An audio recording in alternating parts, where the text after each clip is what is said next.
Oke, Assalamualaikum warahmatullahi wabarakatuh. Ketemu lagi dengan saya, Weti Yuningsi. Kali ini kita akan membahas soal SBMPTN 2014 ya. Oke, kita share dulu soalnya ya. Ya, nah ini kodenya, tahu ya, ini kode berapa ini ya? Yang jelas ini adalah salah satu soal SBMPTN 2014 ya. Nah, kita akan bahas satu persatu ya. Nah, nomor 1, jaringan akar yang berkembang dari protoderma. Jadi kata kunci dari nomor 1 ya. Kata kunci dari nomor 1 ini adalah protoderma.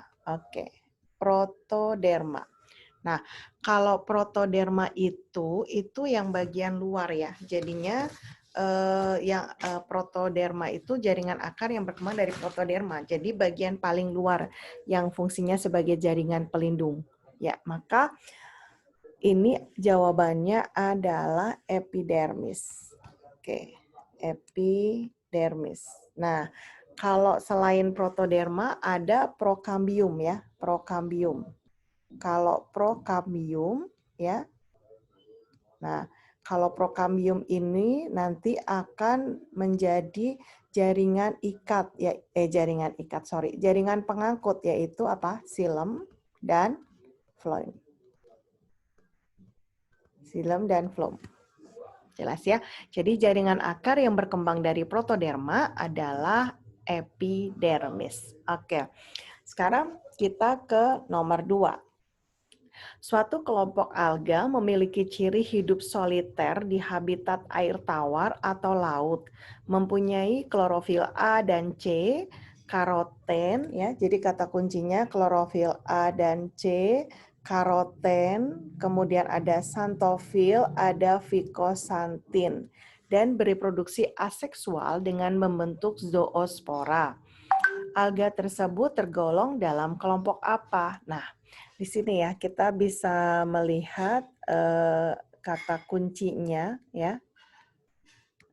Kata kuncinya coba saya ini. Oke, nah di sini ada kata kunci klorofil, otomatis dia warna hijau ya, warna dasar. Kemudian ada karoten, karot ya. Karoten itu karot, wortel. Wortel itu berarti warnanya apa sih?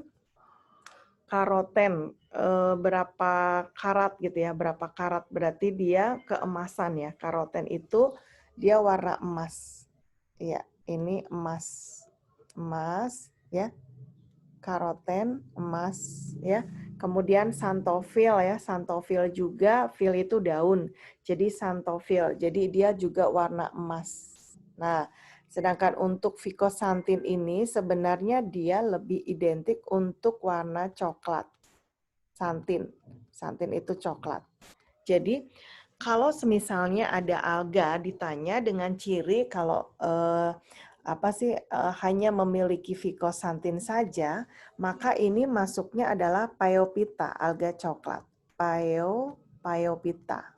Nah, Phaeophyta. Nah, ini ya. Ini alga coklat. Kalau misalnya ficosantin saja. Tetapi di sini kan ada karoten dan xanthofil. Berarti dia masuknya apa?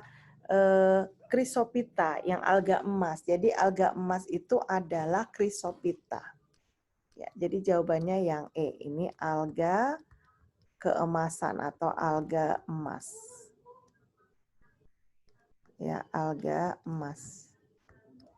Nah, ini ya, alga emas. Sebentar, saya ini.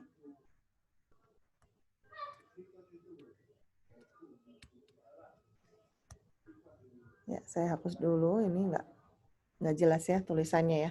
Oke, jadi ini alga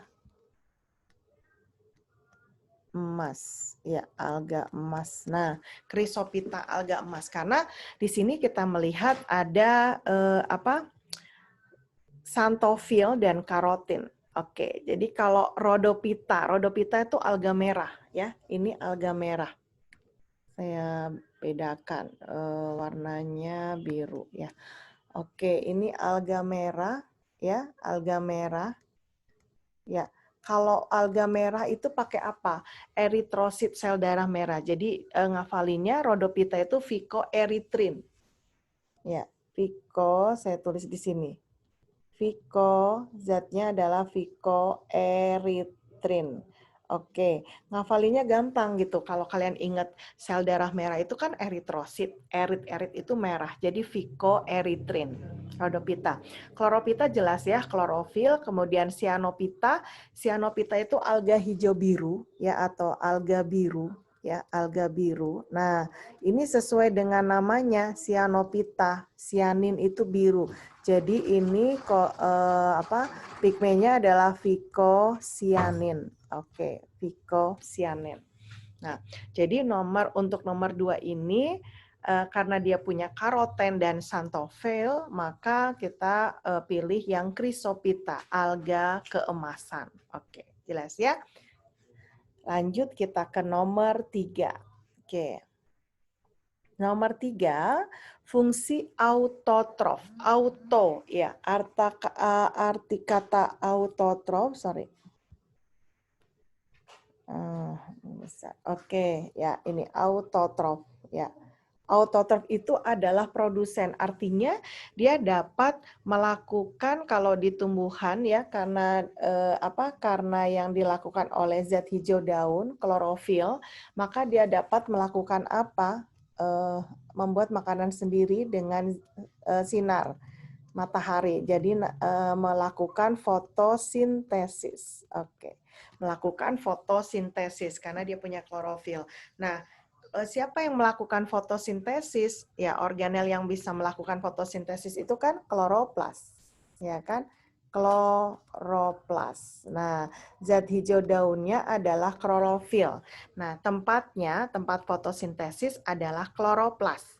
Nah, jadi letak kloroplas itu paling banyak di mana? Di daun, ya kan? Di daun atau di daging daun. Jadi ini letaknya di mesofil. Mesofil. Di bagian mana mesofil itu? Nanti kalau di bagian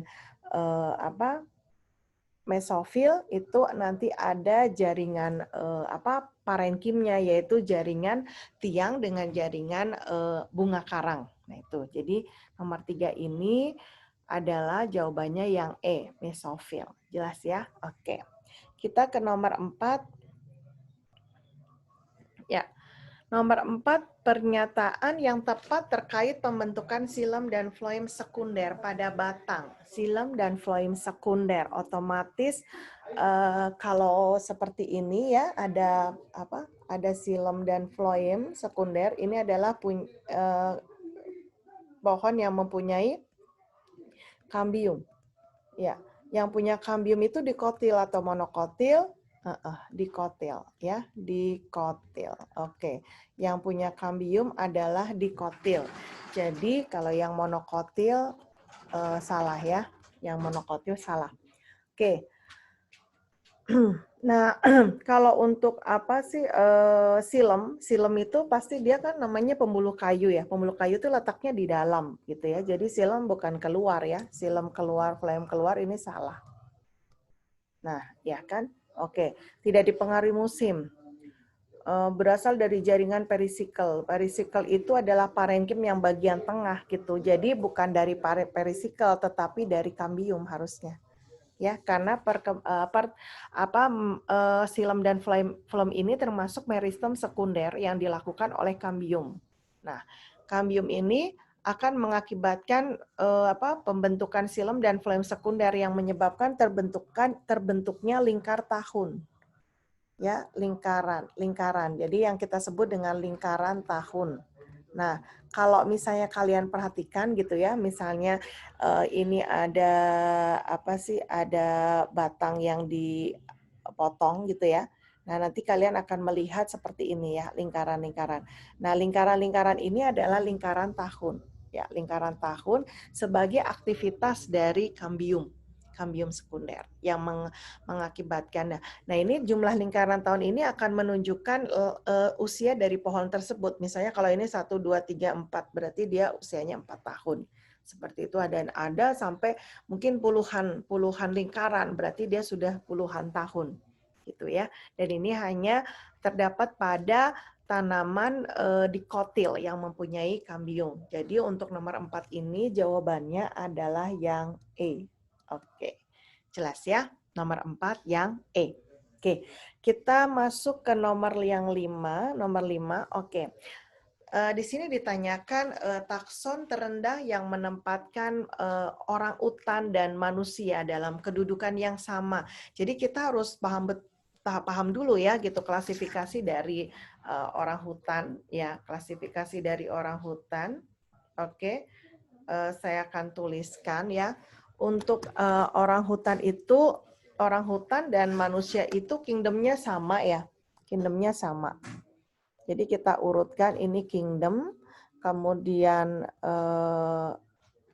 kingdom ya, kemudian di bawah kingdom adalah phylum. Ya, phylum. Ya, di bawah phylum urutan takson ya. Di bawah phylum adalah kelas. Kelas. Ya, kemudian di bawah kelas ada ordo.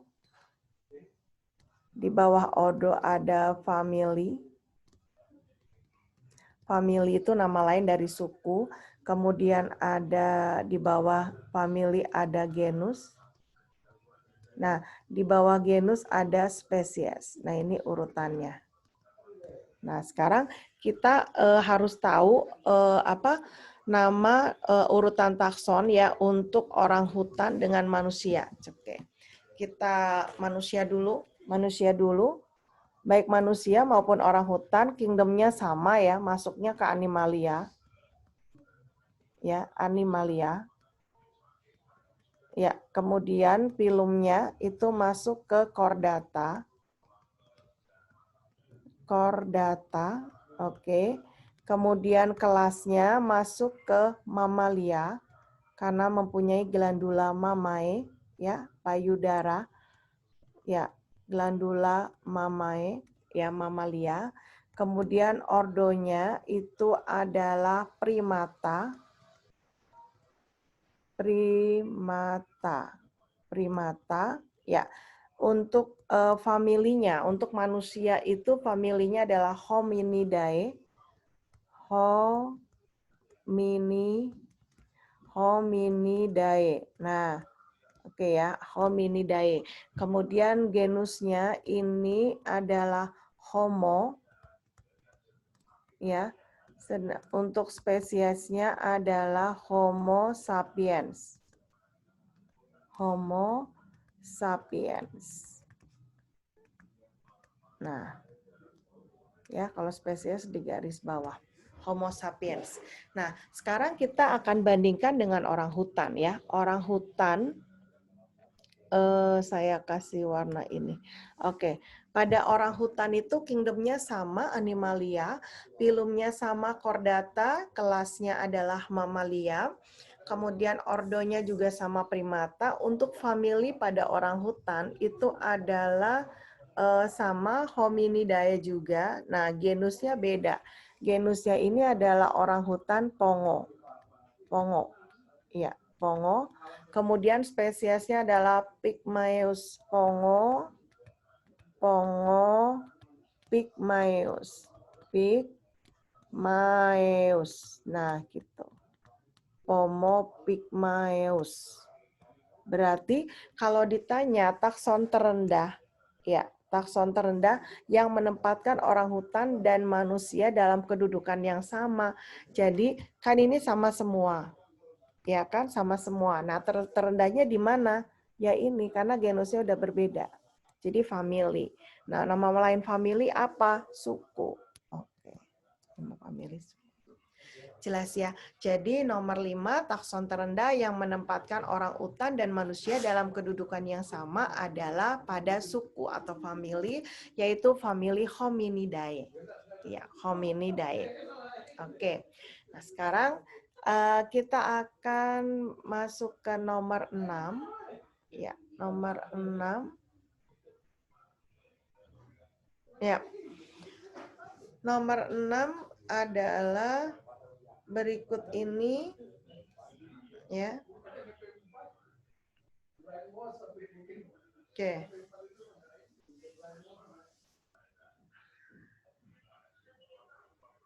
Ya, berikut ini adalah merupakan proses pengubahan proses pengubah glukosa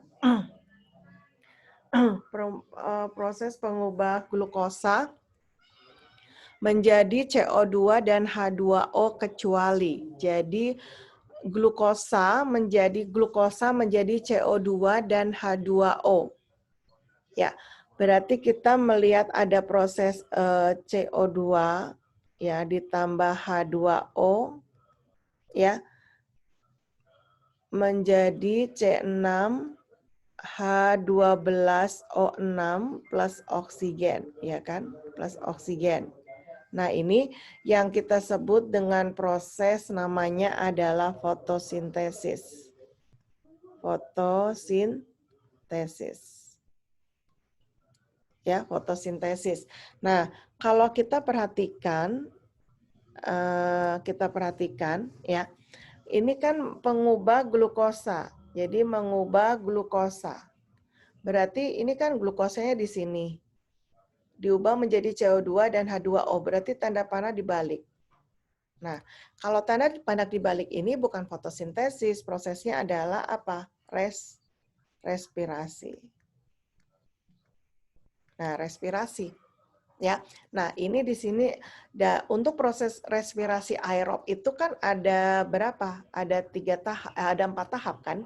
Yang pertama adalah glikolisis, oke ya, glikolisis. Kemudian yang kedua adalah deoksiribosa,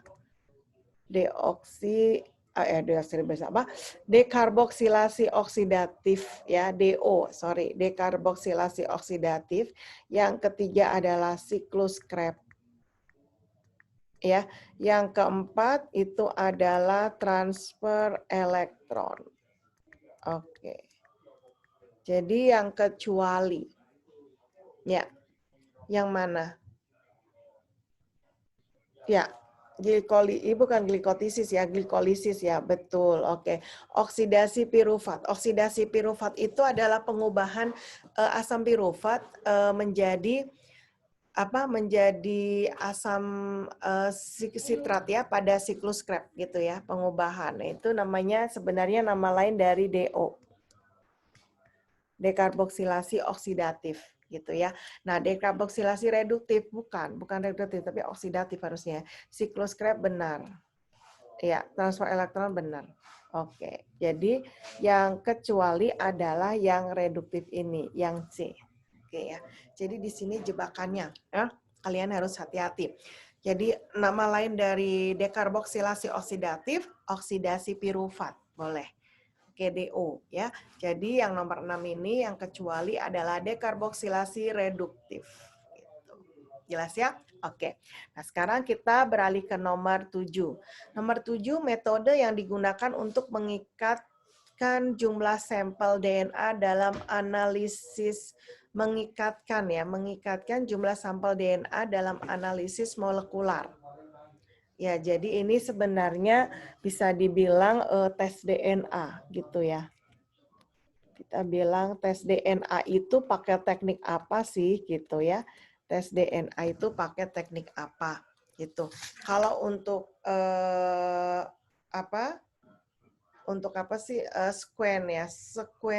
sequencing itu adalah pengurutan DNA ya. Teknik penentuan urutan basa nitrogen. Jadi kalau itu adalah pengurutan DNA. Pengurutan DNA sebentar. Ya. Pengurutan DNA ini pengurutan DNA. Pengurutan DNA.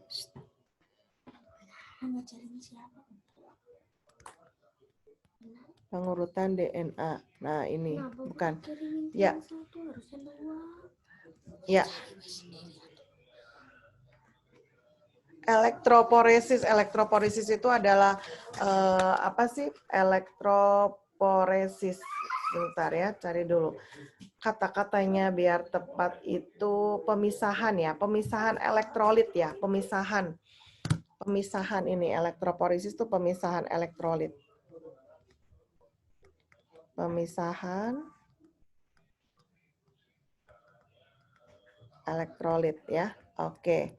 Kemudian untuk Southern blotting itu. Southern blotting itu pemotongan ya. Pemotongan DNA ya. Southern blotting coba kita lihat di sini proses perpindahan fragmen DNA yang terpisah. Perpindahan fragmen DNA. Perpindahan fragmen DNA. Perpindahan fragmen DNA. Sorry, bentar ya. Perpindahan fragmen DNA.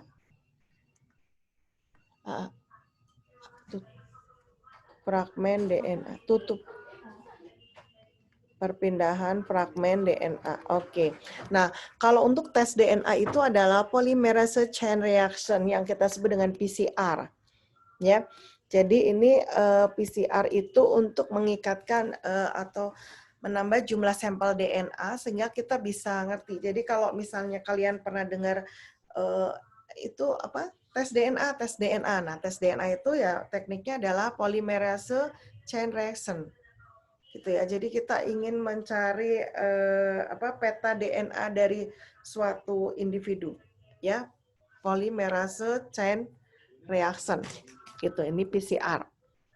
Oke. Kemudian kalau restriction fragment length polymorphism itu adalah pemotongan ya, pemotongan fragmen yang panjang ya, pemotongan fragmen DNA. Pemotongan fragmen DNA.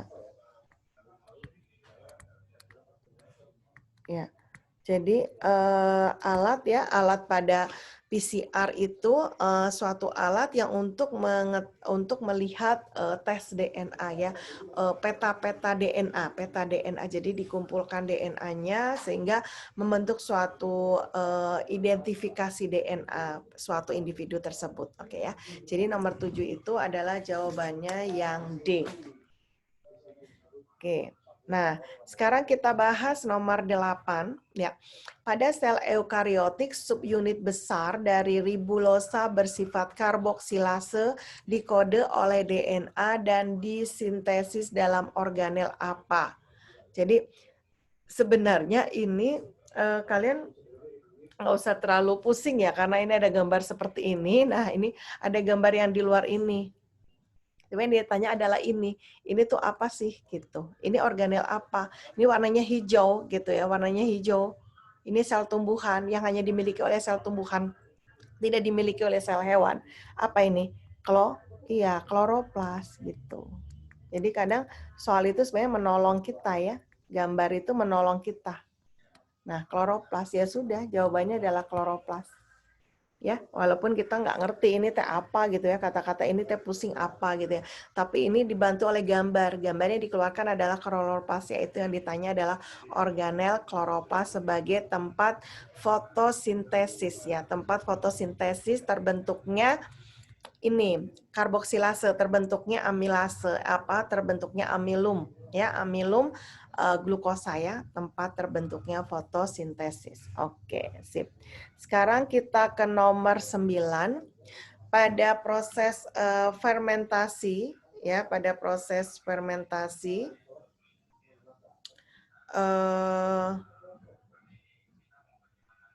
sebentar.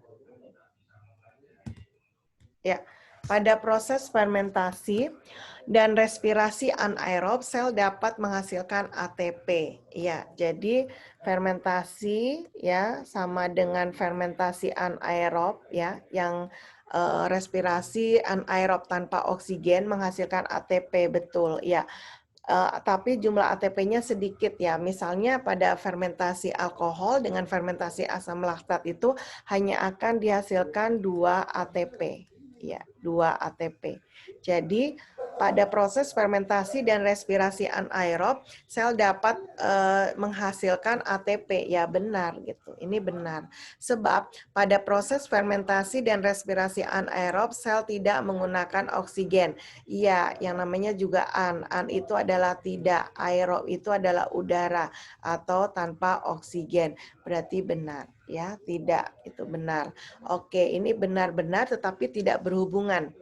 Ya, karena tidak menjelaskan ATP tadi ya. Oke, jadi nomor 9 ini benar-benar tidak berhubungan, maka jawabannya adalah yang B. Oke, yang B.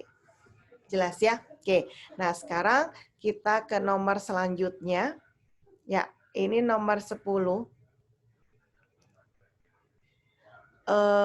Ketika kadar glukosa darah naik melebihi normal, pankreas akan mengeluarkan glukagon sehingga kadar glukosa darah turun.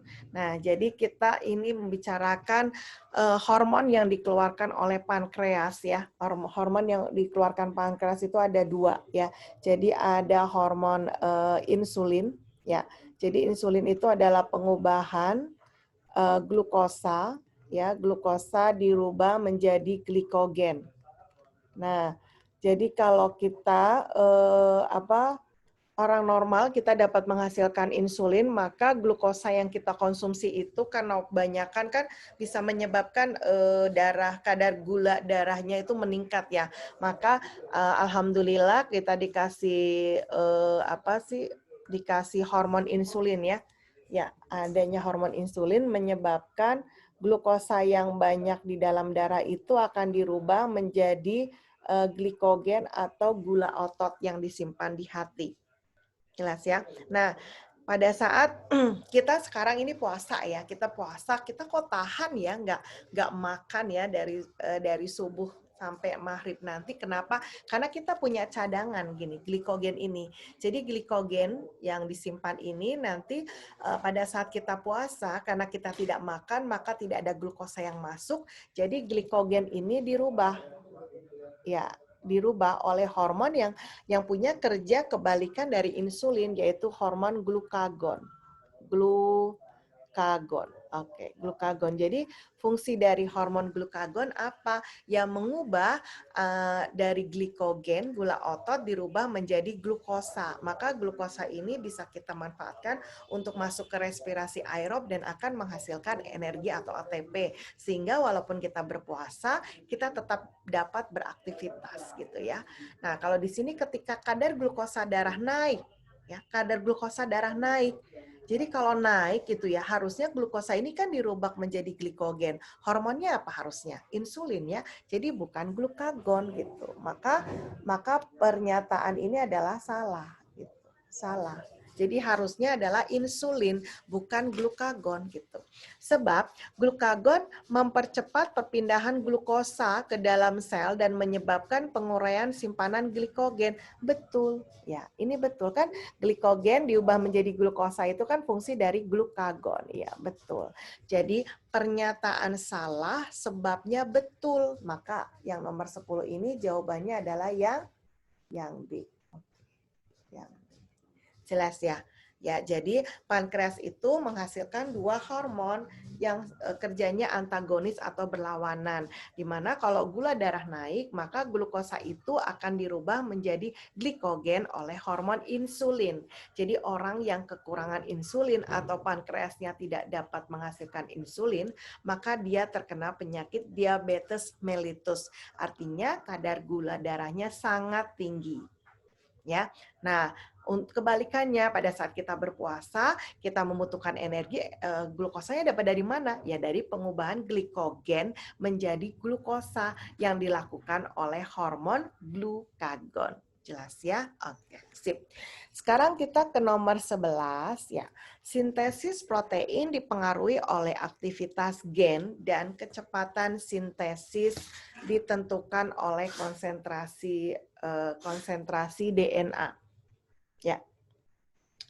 Jadi sintesis protein dipengaruhi oleh aktivitas gen dan kecepatan sintesis ditentukan oleh konsentrasi DNA. Ini adalah pernyataan yang benar. Jadi sintesis protein yang terdiri atas 2 tahapan itu sangat dipengaruhi oleh aktivitas gen yang tersandi atau dikode oleh DNA. Jadi DNA merupakan cetakan atau template bagi transkripsi. Tentu saja konsentrasi DNA yang harus ditranskripsi menjadi penentu lama waktu sintesis protein. Semakin panjang DNA yang ditranskripsi, maka akan membutuhkan waktu yang cukup lama juga. Jadi sintesis protein yang terjadi dalam sel berlangsung di sudah ya. Oke, lihat. Yang sebabnya sintesis protein yang terjadi di dalam sel berlangsung di retikulum endoplasma kasar. Nah, jadi pada RE kasar ini, kenapa dia disebut kasar? Ya, karena si RE ini ya ada apa? Ada ribosomnya gitu, ribosom. Nah, ribosom ya, ribosom ini adalah tempat dari apa? Sintesis protein. Ya, sorry. Tempat dari sintesis protein gitu. Jadi yang sebagai tempat sintesis protein itu bukan RE kasarnya, tetapi ribosomnya. Jadi ribosom ini sebagai tempat sintesis protein dan letaknya itu pada RE kasar. Karena nanti ada RE halus ya. RE halus itu tidak ditebengin ribosom. Oke, jadi kalau di sini ada kata-kata sintesis protein yang terjadi dalam sel berlangsung di retikulum endoplasma kasar, ya salah. Harusnya berlangsung pada ribosom. Jadi ini salah. Ya, jadi ini salah. Oke ya.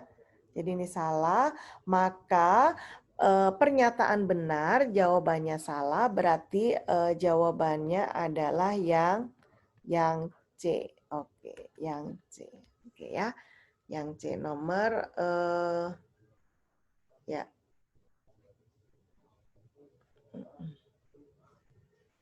Ya, nomor ini. Nomor 11. Oke, sudah. Kita ke nomor 12. Nomor 12 ya. Nomor 12 kita lihat peristiwa berikut ini yang menandai selesainya fase S dari siklus sel mamalian adalah, jadi untuk siklus sel ya, siklus sel itu ya kita bisa melihat siklus sel itu terdiri dari interfase siklus sel ya. Itu yang pertama adalah interfase. Nah, interfase ini itu ada 3 ya. Yang pertama adalah growth 1 G1, kemudian fase S ya, fase S. Oke, sorry. Nah, fase S dan yang ketiga adalah growth 2. Jadi pertumbuhan. Jadi intinya adalah interfase ini adalah proses untuk penyiapan sebelum pembelahan sel. Nah, baru nanti proses yang selanjutnya adalah mitosis atau mitotik atau pembelahan yang nanti terdiri dari promeate, profase ya, profase, promeate, profase, metafase, kemudian ada anafase, ya, anafase dan telofase. Nah, telofase, oke. Ya, jelas ya. Nah, yang di sini yang ditanya adalah fase S-nya. Yang ditanya adalah fase S. Oke, fase S ya. Nah, fase S ini adalah tempat terjadinya apa? Replikasi atau sintesis DNA, replikasi DNA. Jadi replikasi DNA. Kalau setiap kromosom telah mengalami replikasi, enggak ya. Sedang terjadi ya, sedang terjadi. Kalau satu salah, maka yang 3 pasti salah. Nah, gitu. Pasangan kromatid terpisah satu sama lain, bukan di fase S ya. Oke, kemudian jumlah DNA telah digandakan, ploidi tetap sama. Iya, jumlah DNA digandakan itu nama lain dari replikasi DNA. Jadi nomor 2 itu nggak mungkin sendirian, pasti dia sama 4. kandungan RNA sangat tinggi karena terjadi replikasi DNA. Ya, sehingga ditemukan RNA dalam inti itu sangat tinggi, sangat banyak. Oke, jadi nomor 12 ini jawabannya adalah 24, yaitu yang C. Oke, jelas ya? Oke, sekarang kita ke nomor 13. Ya, nomor 13, di situ ditanyakan, oke, bagian tubuh ikan yang berperan aktif pada waktu ikan berenang, berenang ya. Jadi otomatis ikan itu berenang dari dulu juga kita tahu ya. Ditanya ikan berenang pakai apa? Sirip gitu ya, sirip ikan. Kenapa dia punya sirip ya? Biar bisa berenang gitu ya, sirip ikan. Oke, kalau nomor 1 benar, pasti nomor 3 benar. Oh, ruas tulang belakang. Oke ya, ruas tulang belakang. Jadi alat gerak aktif ikan itu berupa otot bersegmen ya, otot bersegmen. Jadi otot bersegmen berarti otot segmental itu ya benar. Otot segmental yang disebut dengan miotom. Nah, ini disebut dengan miotom, miotom ya, otot bersegmen. Ikan juga memiliki sirip untuk berenang, siripnya ada yang berpasangan maupun tunggal. Sirip ekor pada ikan fungsinya adalah sebagai alat kemudi. Ada 3 macam bentuk sirip ekor ikan, yaitu homocercus, bagian atas dan bawah simetris, heterocercus, bagian atas lebih besar daripada bagian bawah, dan dicercus, bagian atas dan bawah simetris menyatu ke satu titik. Dan ikan memiliki susunan otot dan tulang belakang yang fleksibel untuk mendorong ikan di dalam air. Nah, kalau gurat sisi untuk apa? Untuk keseimbangan. Jadi bukan untuk berenang gitu ya, untuk keseimbangan. Maka ini jawabannya adalah 1, 2, 3 yang A. Oke. Yang A. Jelas ya? Oke. Sekarang kita ke nomor 14. Kita ke nomor 14. Itu adalah seorang, ya, nomor 14. Seorang ahli biologi mengamati jumlah DNA ya dalam kultur sel di laboratorium dan menemukan